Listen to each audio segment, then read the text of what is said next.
We're live now, so. We've been told to go and sit down, Bert. Live now, but Look, I just have All right, welcome everyone to the final session already of Communist University 2025. Today at this session, we have the transition from capitalism to communism by Jack Conrad. My name is Kulder Sok of the Communist Platform of the Netherlands. I've been asked to chair this session for you. But before we go to Jack, of course, we go to Tam, the final version. Thank you. angry abuse with Harun al-Rashid here on the market against the bourgeoisie. The failing corner storekeepers, owners of petty businesses, as well as rentiers and farmers, fight tooth and nail to keep their minuscule property intact. The carpenter luridly curses furniture factories, the farmer big agribusiness, and all deplore our moral decline. These good people don't want to subvert the societal structure. Its lone good side they are attacking and accusing, the great production of goods, shaking their shattered fists in vain. The rotting mob of our cities, formed from putrefaction of the old society's lowest strata, is also oft pulled by revolution into proletarian ranks, but it is only a victim, not an enemy of bourgeois rule, and easily bought as a bestial servant to batter the proletarians down. The only class, finally, that may vanquish the bourgeoisie and shatter its fettering state is the proletariat. It has the proper stature and position. What ensured life in the old society has long since been swept away and wholly destroyed in the being of the worker. Without property, to wife and child, neither family head nor breadwinner, discernible barely by nation and race, since identical servitude bound to identical bench and machine endow him with the same identity from the Ruhr to Canton. The proletarian sees in religion and morals mere fatamorganas, prejudices to him behind which hides the robbing ground. Other classes, having come to power, protect what they have got while dictating to everybody else the novel way of getting. This class conquers the goods-producing works by wholly repealing the way they are got. This class has nothing to safeguard for itself. To the contrary, any individual safeguard it has to destroy. Mountains of machinery behind fences and walls, and hidden even better by laws. On this side, millions upon millions of willing workers, terribly torn away from the means of working by fences and walls and the state's laws, each a singleton that may be hired by the hour to set in motion the machines, hired like water power or electricity for the cost of production, but only if that blind god of profit, the crazy one, nods, the gambler. The ruler's rule was always founded on the fact that the ruled could somehow live from the toil. Their exploitation was sure. But now the bourgeoisie can manage no more to ensure a servile life to its serfs. Instead of feeding off its proletarians, now it must feed them. It needs to employ them, but has no employment for them, and yet lets their numbers swell. And dehumanization wanes, marking the victims and victimizers. Chaos results from the bourgeoisie's plans. The more plans, more chaos, and lack is born from production. Wherever it rules, death dealing to the vast majority. No longer can society live under its rule. The new class it raised, the proletariat will bring it down. It raised itself, the giant hands that dig its grave. The vast majority is in this movement. And when it rules, this is no longer ruling, but suppression of rule. Only oppression shall here be oppressed. The proletarians, lowest level of society, must, in order to rise, smash into pieces the whole social structure with all its upper levels. How may the workers break their own class chains? Only by breaking everybody's chains.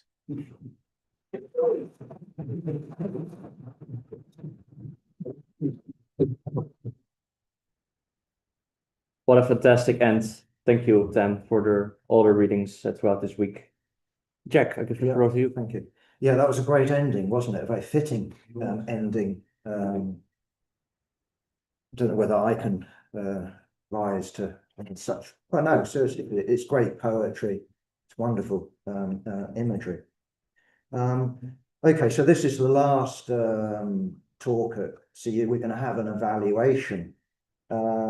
As everyone here will know, the original intention of this year's Communist University was forging communist unity, and hence the subjects.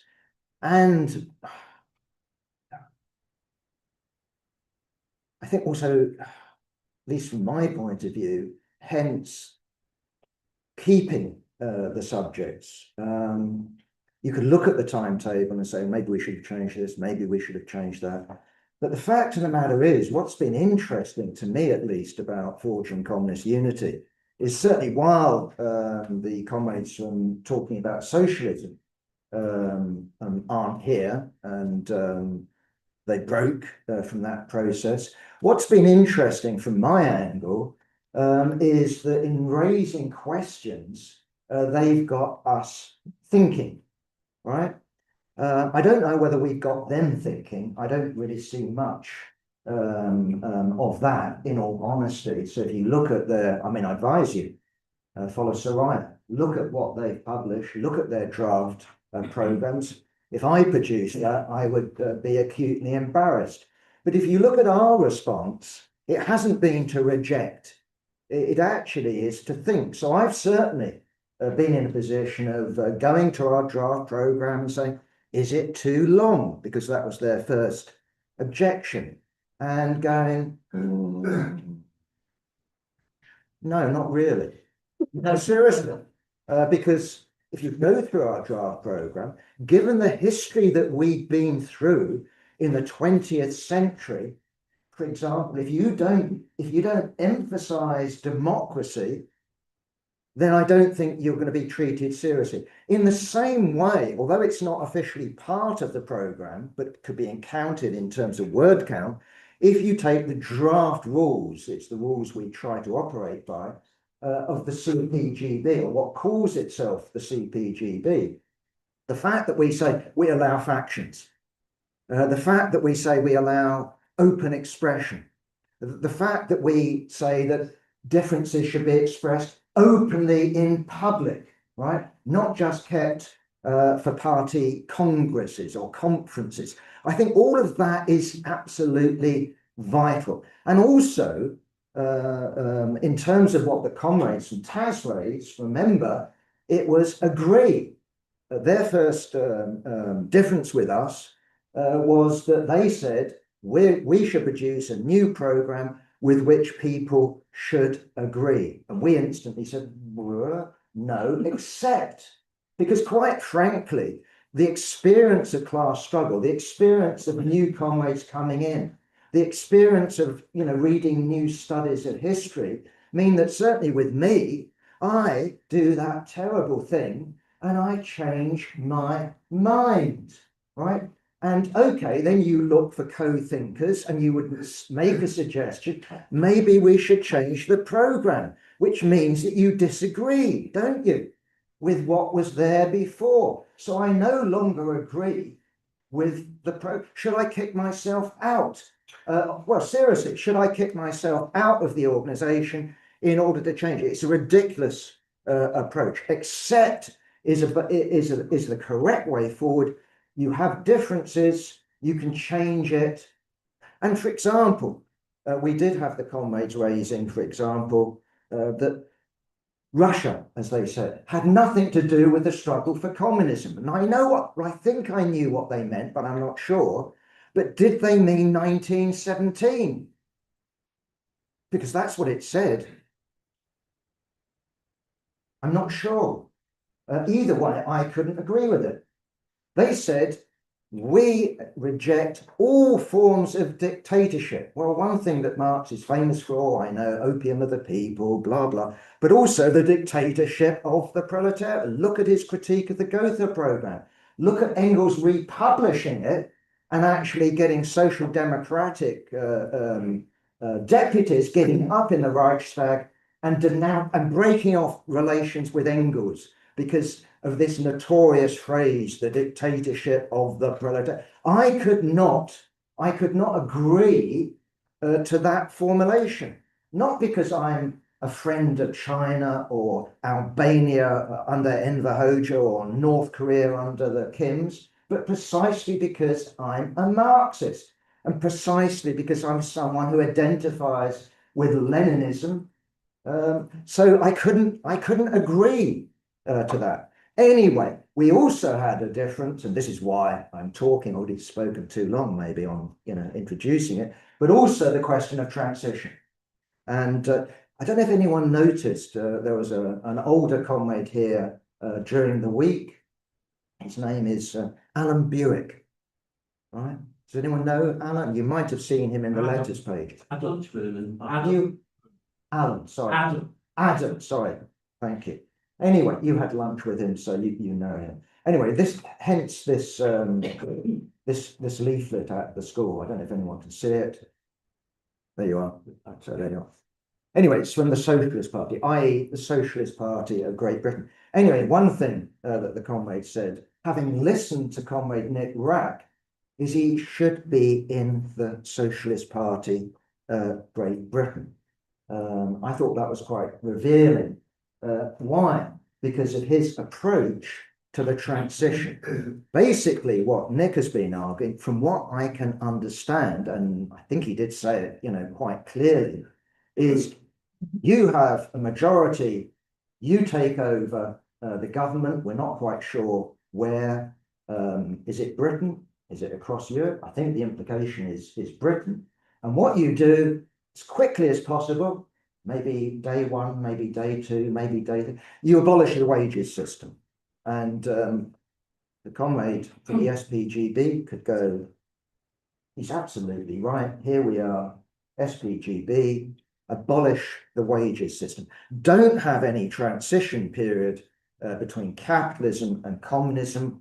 Go straight from capitalism, get rid of, as Nick said, wage slavery, and go over to fully nationalized forms, ignore the small and medium enterprises, ignore the middle classes, ignore brain flight. I can imagine under those circumstances in Britain, Harley Street suddenly being depopulated as people get on the planes to go to the United States or anywhere where they can remain, as Ian was saying, where they can remain millionaires. Okay, so let's begin. Let's begin the actual talk. My argument, the argument of, I think, classical Marxism, is that the society we live in today in Britain, in Europe, on a global scale, we can call it capitalist. If someone said that Britain is a capitalist society, I would nod my head and go, yeah. But I would then say, but is it? I mean, just as I've got this old-fashioned stuff in my pocket. Is that really money? And any Marxist will tell you, well, no, not really, right? We live apparently in a bourgeois democracy, this is what the left always telling us, with a sneer, by the way. You're meant to say bourgeois democracy, because it's not really real. And, there are comments, I don't know if Ant will be on the call. He will say, there's no difference between living in a bourgeois democracy and living in Iran. Well, here I am, I'm standing up and saying it, and there's no secret police busting through the door. The reality is, in my view, right, however corrupted bourgeois democracy is, however pathetic the vote is, as Marx said, you can choose, which oppressor is going to oppress you every 4 or 5 years. The fact of the matter is, this is not a bourgeois form. This is something that was won by the Chartist movement. Did they hand out the vote to the working class because of the development of the forces of production? You must be joking. This was something that was resisted by the bourgeoisie. The natural form, if there is a natural form of bourgeois democracy, is a shareholders' meeting, right? 1 vote, £1. 1 vote, 1 guilder, 1 vote, 1 euro, 1 vote, $1, not 1 vote, 1 person. And if you happen to have 1 million, if you happen to have 1 billion shares, you get 1 billion votes. That's bourgeois democracy. That's the democracy that the bourgeoisie, if they had a choice, would choose. They certainly wouldn't choose, the likes of you and me to come along and decide who the government is. That's why they have to spend so much on education. That's why they have to spend so much on propaganda, persuasion, and trickery and takeover. So the organizations that the working class build are turned into their opposites. Trade unions are bureaucratized. The Labour Party is bureaucratized. Communist parties are incorporated into the system, either under the name, for example, in Italy of the Democrat Party, or they remain communist in name only. So if you take this capitalism, I would actually make the argument, I don't know if anyone has read, I'm sure you all have, Engels's Anti-Düring, when he talks about the invading socialist society. Now, of course, no one is suggesting that the invading socialist society comes perfect, glowing in purity. Of course, what we actually have is a highly contested, highly impure, forms. What you get is the mixing of capitalist forms with socialist forms, the corrupting of socialist forms, but you also get the corrupting of capitalist forms. In other words, the epoch that we now live in, look at our draft program, is an epoch of transition. This is the epoch of transition between capitalism and communism. We're actually in it. This isn't something that begins with the revolution. It's happening now. And the stronger that the working class becomes, the more we would expect to see it. If there was a Communist Party in Britain of 2 million or 3 million, you would expect the socialist forms to become more pronounced, stronger, more ready. If you look, for example, again, primitive and in many ways cramped, if you look at social democracy in Germany in the late 1890s, 1900s, and all the rest of it, they talked about themselves as being a state within a state. So this is what I'm talking about. All sorts of provisions, libraries, cycling clubs, advice centres, obviously loads of newspapers. I mean, I visited various countries and looked, for example, at stronger organisations providing, vet care, medical care for people, etc., etc., etc. So this would be something that we would expect at this side of revolution, as well as something that then takes off on the other side. Now, the other thing I think that came home to me in these Forging Communist Unity discussions was that, you know, this is putting things maybe a bit crudely, but maybe not. I think the approach we take in our draft program could be described as democracy first, right?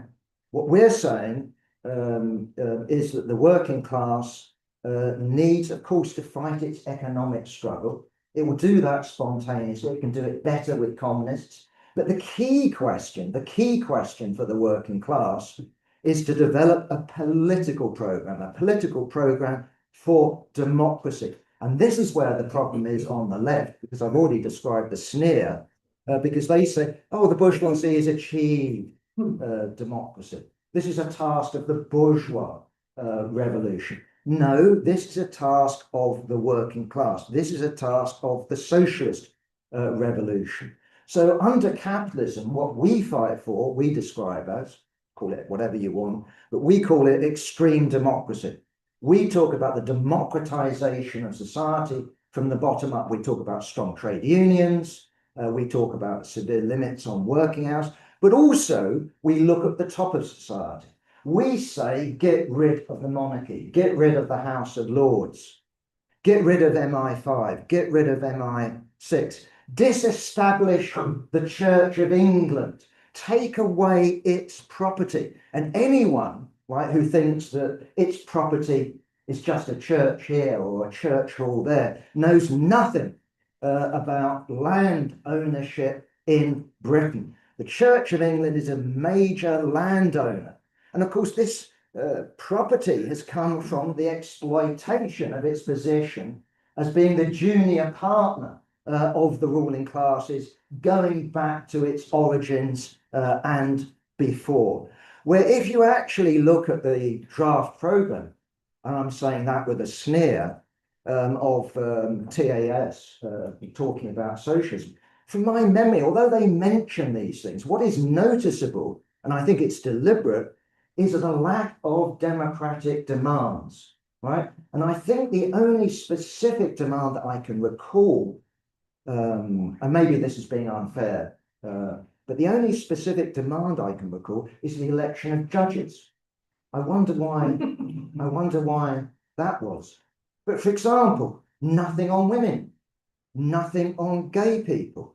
When it came to the United Kingdom, what I noticed is that all parts of the United Kingdom should have self-determination. So Northern Ireland, should it? They don't want to deal with the complexity of things. What they want, though, is quite clear, and it's an SPGB type approach.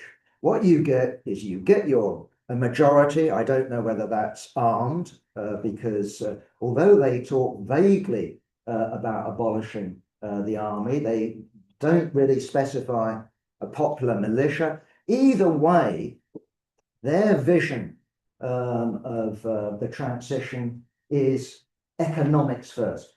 So the key thing for them is taking over, and I would say everything. And this is the debate. This is the debate, and I characterised it as the fish and chip shop question. I don't know if in the Netherlands you have fish and chip shops. We have it similar. Oh, I know. But in Britain, I mean, it used to be a sort of on every street sort of type food for the working class.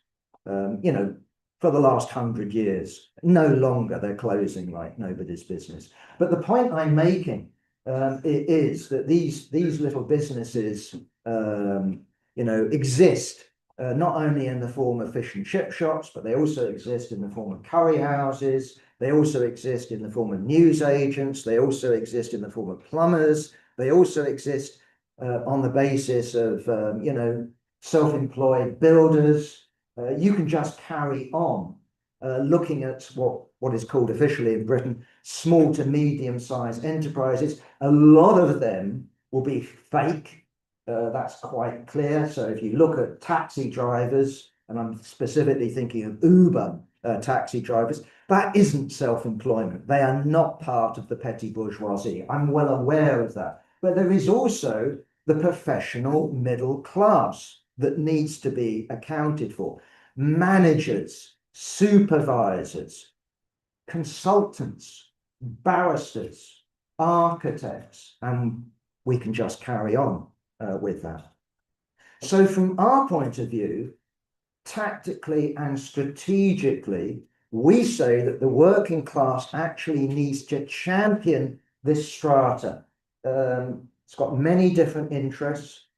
It needs to champion those classes under capitalism, but without subordinating the interests of the working class, without the working class merging with this class and just saying, oh, we've got the same program, we're the People's Party, or something along those lines. So, for example, when it comes to trade union rights, when it comes to limits on hours, when it comes to minimum pay, clearly there's a difference between the interests of the working class and someone running a small business. Someone running a small business is interested in extending hours, keeping wages down. So the working class is not going to champion that class under those terms. But against banks, against governments, yes, we will champion that section, either to neutralize them or to win them over, to look to the working class to save them. Because if you look at a lot of these small businesses, you know, they are closing day after day. And indeed, in the Communist Manifesto, Marx actually said, this is where he specifies the job of communists is not to abolish property. That's happening anyway. And he's looking at the peasant class, he's looking at the petty bourgeoisie. Okay, we can get into the recreation of this class by the capitalists. But if you look at pubs in Britain, they're either part of a chain, very few independent ones. Fish and chip shops, my local fish and chip shop, God, has closed. It's a great fish and chip shop. You know, things are becoming monopolized. That class is under constant pressure. Anyway, the point would be that what we don't want is a situation you do see in some revolutionary crises of where this class is handed to reaction, right? Is banging its pots and pans. I mean, I don't know if comrades are old enough, but I remember Chile, Jerry, you know, with lorry drivers, these were self-employed, going on strike. Women going out on the street, except they were middle class women, banging that there's nothing to eat. Rubbish. It's almost like the slogan, you can't get servants nowadays. It used to hear in the 30s, 40s and 50s. Either way, we don't want to hand that mass that consists of millions of people over to reaction, over to Reform UK, over to the fascists, over to the bourgeoisie. As I say, we want to neutralize that section and win them over where we can. And indeed, our project not only has the possibility of winning sections of that class, if you play things right, you can win over masses of that class, as well as people from the bourgeoisie itself. Mike keeps reminding me, it's a good one. The head of the police force in Finland was a Bolshevik, either member, sympathizer. That's why Lenin was able to stay there. I know I've heard some comrades in the Spartacist tradition, so we can't possibly touch anybody in the police force because they're class traitors. We can't possibly have the Prison Officers Association affiliated to the Trades Union Congress in Britain. I turn round to these comrades and say, okay, you've just been arrested. You're being shown to your cell. And used to be in the old days in Britain, the chances were that the prison officer would be ex-army, from the right. Now, the last comrade I heard, I won't give you his name, that I heard who was arrested, you know, he gets banged up, you know, I don't know what you have to give your possessions away, put on prison uniform or whatever. Anyway, he said, you're not a racist, are you? And he meant, if you're a racist, you're in trouble here, right? It's completely different. And indeed, if you take our friend Dave Douglas, he writes in the letters column, he was disgusted when ex-miners started getting jobs as prison officers. And then he discovered that if you take the Prison Officers Association, it had shifted politically. Now, I'm not saying it shifted to communism, but the head of the Prison Officers Association joined the Socialist Party in England and Wales.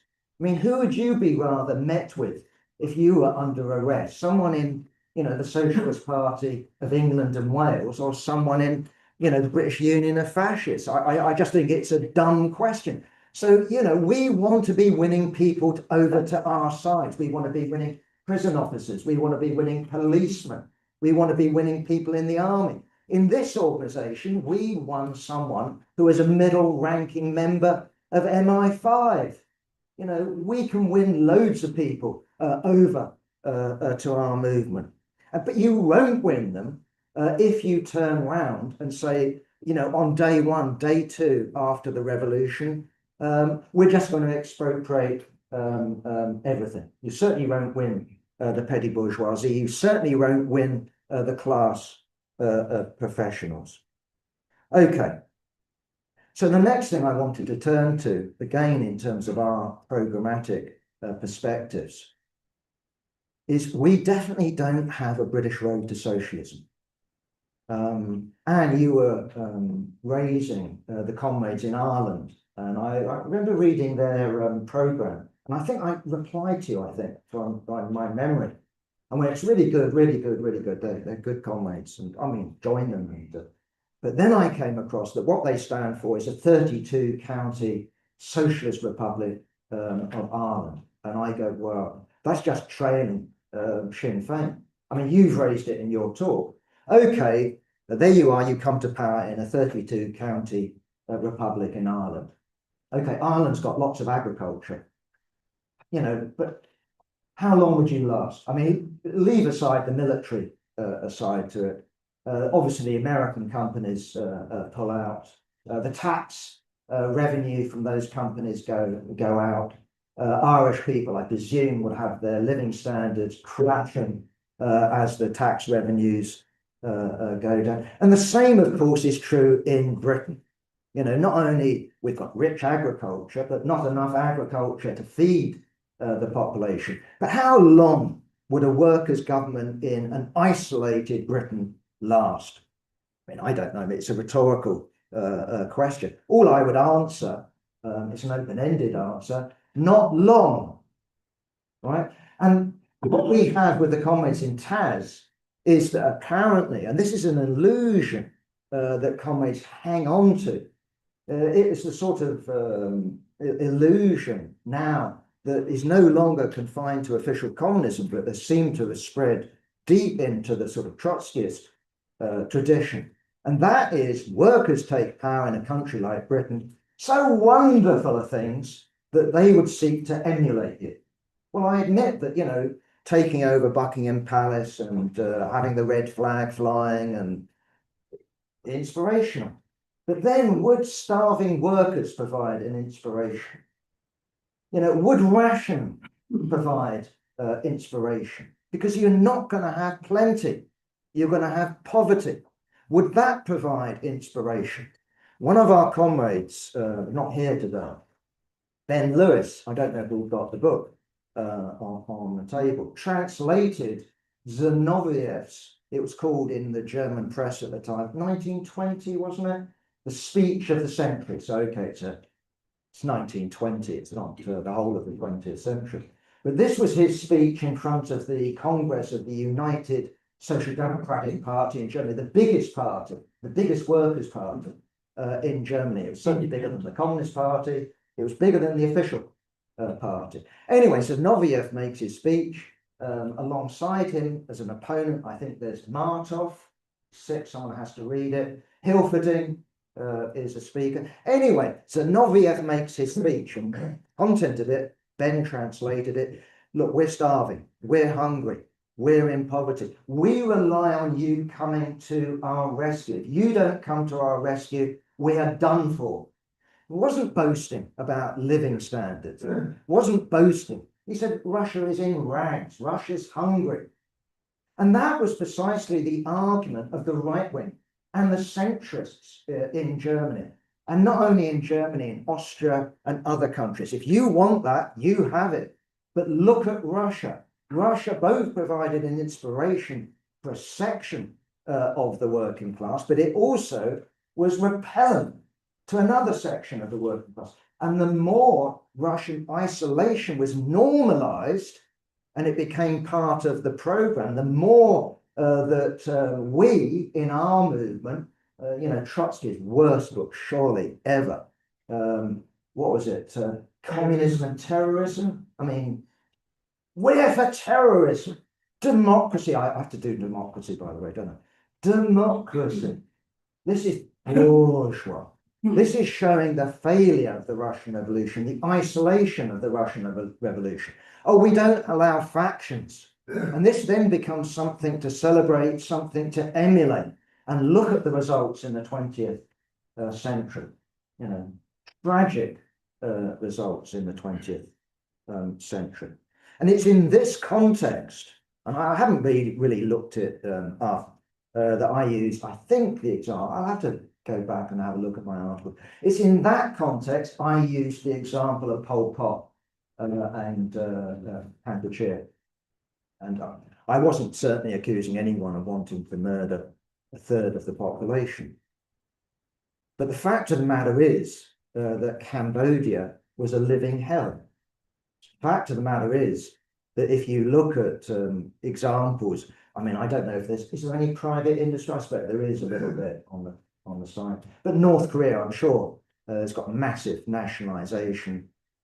Is that an example we want to emulate? Obviously not. And that would include the comrades, of course, in Taz. But the point I'm really making is that revolution in isolation is not going to be a shining example and shouldn't be projected in advance as a shining example. Our perspective and how you realize it, this is the art of politics, is that we at least, as a minimum, need to be thinking about winning Europe, right? Where you've got an advanced working class culture, but also at least the possibility of withstanding the US hegemon. And this was the strategy of Leon Trotsky, quite right, after the Russian Revolution. I mean, he won.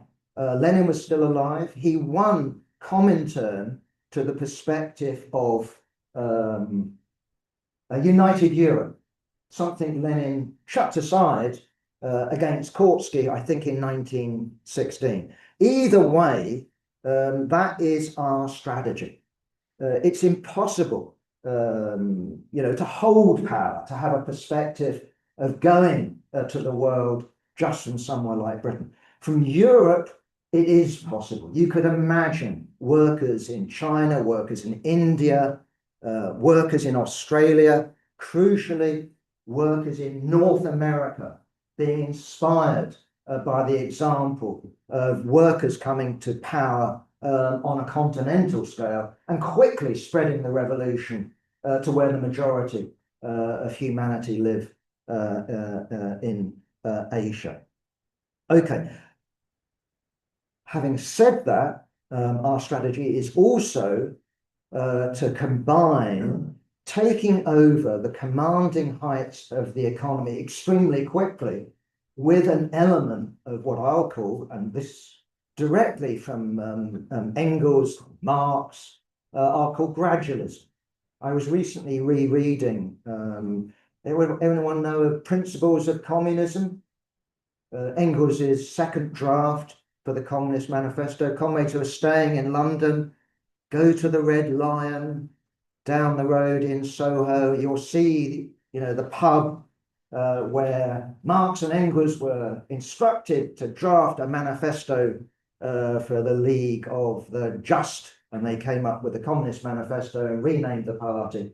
But in that draft, Engels talks about gradualism, gradually expropriating the bourgeoisie. And in the Communist Manifesto, you get a similar phrase, that the bourgeoisie will be expropriated, but stage after stage after stage. So in a country like Britain, of course, you would take over water. I mean, any government that wasn't desperate would take over the water. It's shit. When I came to see you, I decided, oh, I'll have a quick pee, and I didn't know. Don't know which comrade it was. He's still here. Anyway, I met a comrade in the bog downstairs, and they were filling their water. And I said, I really wouldn't do that if I was you. Water in Britain. I'm not saying it's unhealthy, but it's unhealthy. Anyway, the point I'm making is, of course, you take over electricity, of course, you take over gas, of course, you would take over what is called the commanding heights. But would you take over the fish and chip shop? Would you take over the newsagent? Would you take over every plumbing business? I would say no, because one, you're handing over a class of people potentially to counter revolution, and could you actually plan that sort of, what do you want to call it, petty capitalist production? I would say that is a pretty dubious proposition. Now, having said that, what I would argue, and give me time if I'm 10 minutes. No, Or is that's, that- no, that's in the reserve for later. That's all right. Okay. About 15. Having said that, and again, this sort of stuff should get us thinking. What we're proposing is complex. We readily admit it, because what we're trying to do in what I will call the transition period from the working class taking power, and you can call it the dictatorship of the proletariat, I'll call it socialism, you can call it, I mean, Peter Kennedy was good on one thing, I thought, and that was he didn't fetishize words. Just you call it this. What's important is the content of it. So the working class take over, they transition towards a fully socialized economy. How do you plan? I would say with difficulty, right? And I think there are some lessons there from Russia. We can go into the ins and outs of Russia. Maybe I'll have time. But what you've got, here is something at least that you would be well advised to look at the theoretical work of Prigozhin, Trotsky's economist. He went over to Stalin with the first 5-year plan, but he wrote a series of books, including The New Economics, and he was looking at how do you combine in one society, and how do you go forward in a society where you've got the remains of the law of value, a declining law of value. How do you combine that with the law of the plan that isn't fully universal? And basically his argument was it's difficult. And if you read, okay, it's a very short little letter. If you read Moshe Machover and his contribution to the debate, most comrades wouldn't have noticed it almost. But what he was saying there is even with supercomputers, it's still going to be very complex. It's going to be very difficult. It isn't something you can say, oh, well, it's straightforward. All we need is, AI or something like that, and all our problems are over. This is also what we argue in our draft program, the continuation of the class struggle.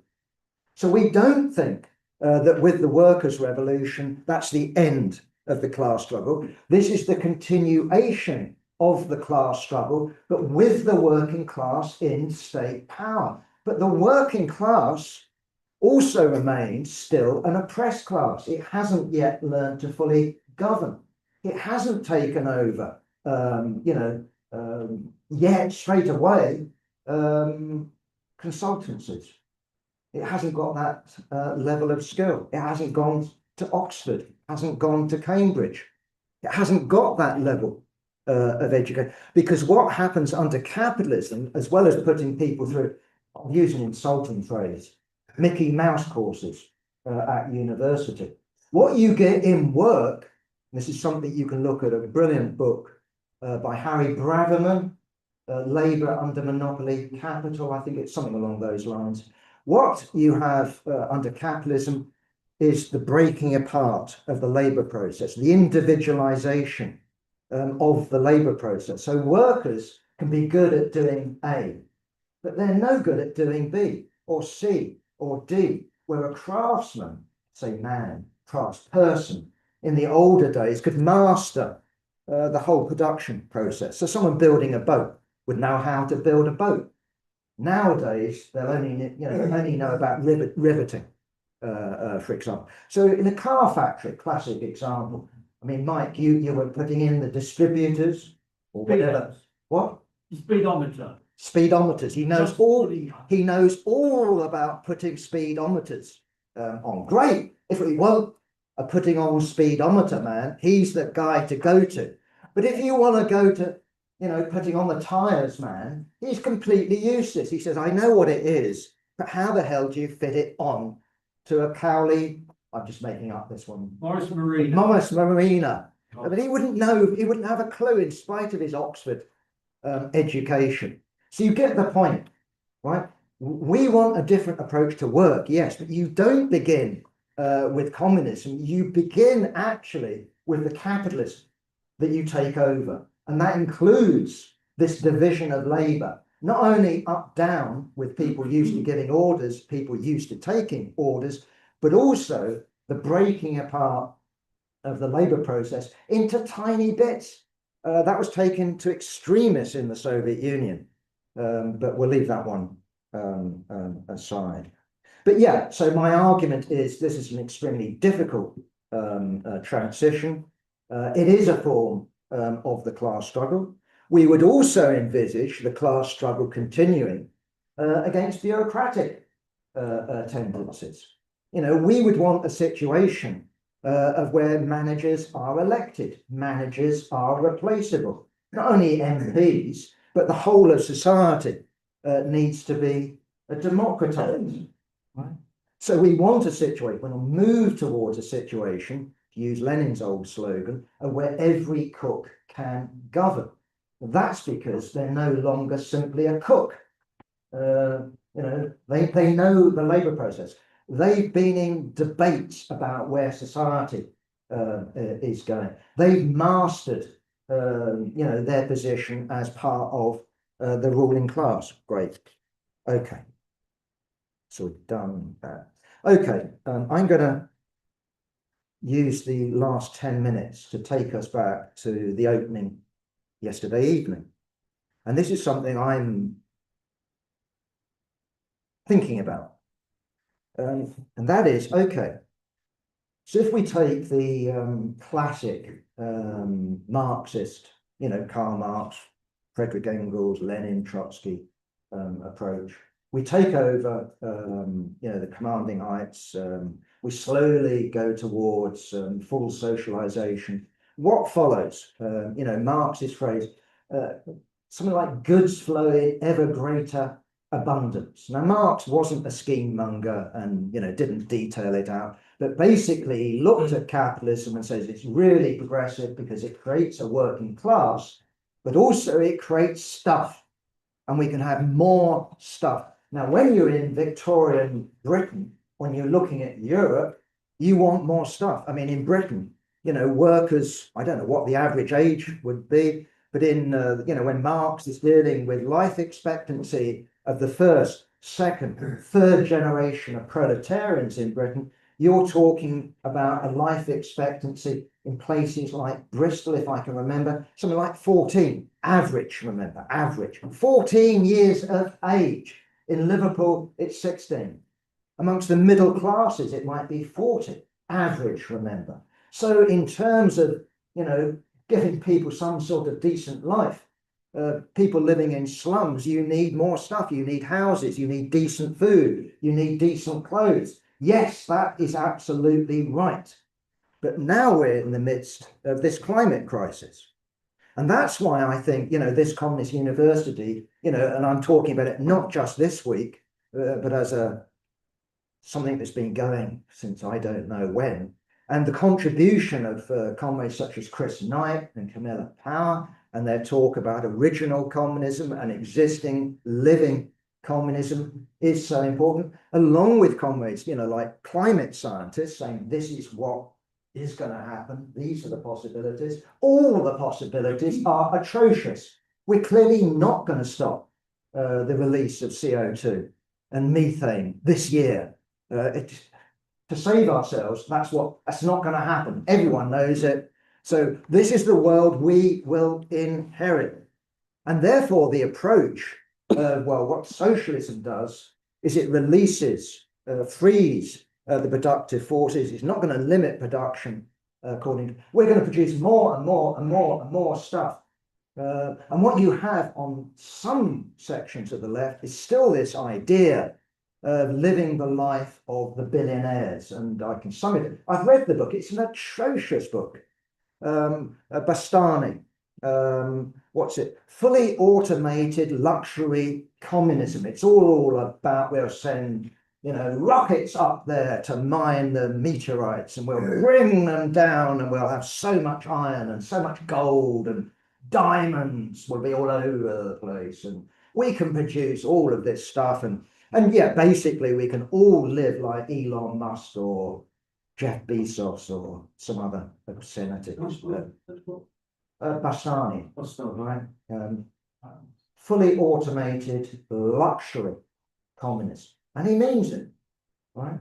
So he doesn't just mean a bit better off, he means luxury, the lifestyles of the billionaire class. Well, I don't think that's our vision. And I quoted yesterday, and it's not something that's original to me, so this is definitely Chris Knight. He says, look, these people I've been studying out in Kenya or Tanzania or over there in Angola in the middle of a desert, right? These people live in abundance. In terms of the amount of money that they might pick up doing this or doing that, go to the capitalist economy to buy some tobacco, they will be on under $2 a day. So according to the UN, they are in absolute dire poverty, right? But if you talk to Chris, if you talk to Camilla, if you talk to Lionel, if you talk to them, no, I would describe them. I mean, Lionel is the one that did it for me. He said that the problem with Engels' book, The Origin, he says that Engels has a whole number of different accounts, but one of his accounts is that in order to have communism, we need more stuff.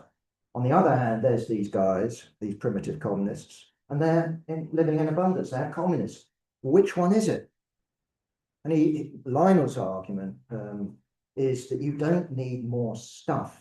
You need to have it readily available, but you don't need more stuff to have communism, right? So my argument, of course, isn't, to go around naked in Britain and go hunting the wildebeest, or twice, once a month, or no. Well, we've got 8 point whatever the hell it is million people on the planet. What billion? Well done. Sorry, thank you. Yeah. Got about 8 point something million in London, let alone that planet. No, we're not talking about that. But I am saying what gives them abundance. One, they can get all the food that they need. They can get the luxuries that they need. For example, one of the biggest luxuries is honey. This is a big treat, honey. The young men show off what a good young man they are by going up a tree, getting stung, and they come down to mum or the girlfriend or whatever it is. Look at me, sort of type idea. I've got honey. But the main point is how much time they've got to play with the children, how much time they've got to party, how much time have they got for art, singing, right? Looking at the stars, right? Plenty of time, right? So they are actually living in luxury, right? It's a very different luxury to the sort of luxury that we are sold, because we are sold,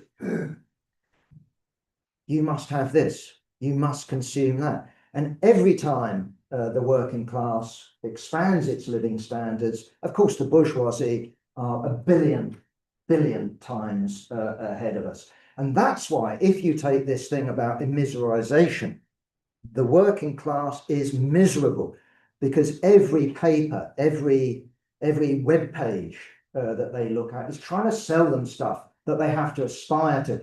I mean, as I said, the latest one is not now to go to, I don't know, southern Spain for a holiday. No, it was when I was a kid, to go abroad, to go to Greece, to go to Spain, great Now it's to fly in space, isn't it?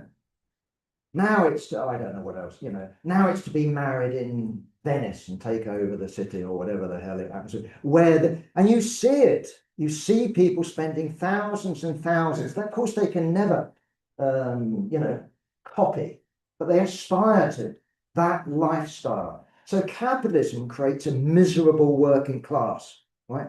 Not because of its poverty, but because of its relative poverty.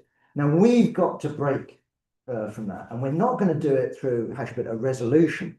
We've got to do it through the reorganization of society. And therefore the next book, and I'm going to finish more or less here, next book, just to think about it, is Bukharin's Economics of the Transition Period. And this is interesting, not only because he's dealing with surviving capitalist elements. I remember in Russia, the surviving capitalist elements, petty commodity production, were the vast majority of the population. You know, something like 80% were peasants, kulaks, small businesses, blah, blah, blah. But also, I'm just thinking that what Bukharin proposed, he proposed it almost as a law. And he said that the process of the working class coming to power will be disrupted. It will involve civil war. And what I'm picking up there isn't so much the civil war side of it. Our slogan is taken from the Chartists: peacefully if we can, violently if we must. I'm not predicting, you know, a vicious, horrible civil war, maybe. But what I'm thinking about here is precisely, we will be taking over a world in crisis. And that's what Bukharin was talking about as a law.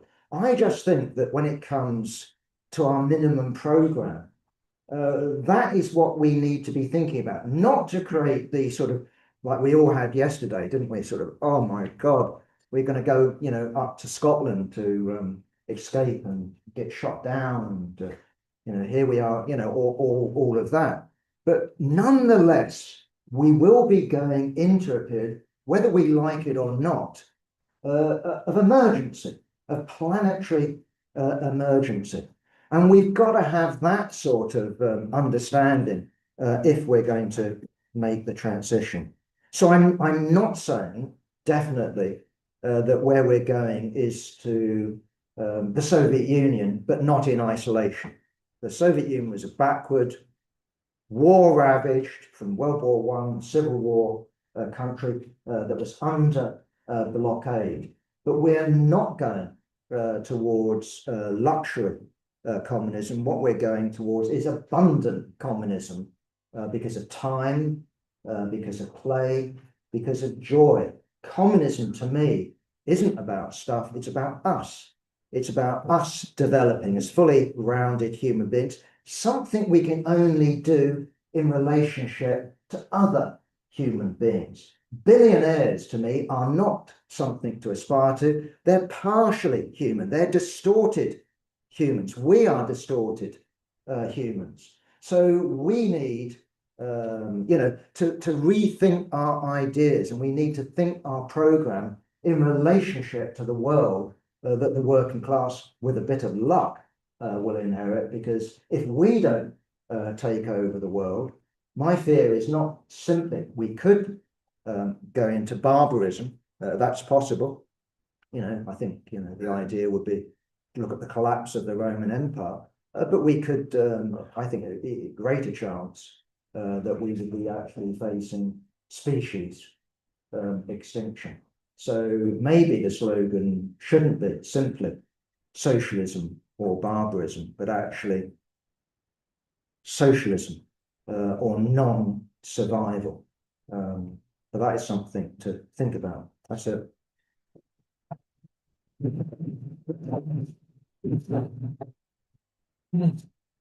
Thank you, Jack. I will open the floor for remarks and questions. I already see some hands. Please raise your hand now or later if you want to speak. All right, I'll write down some names, so please keep them up.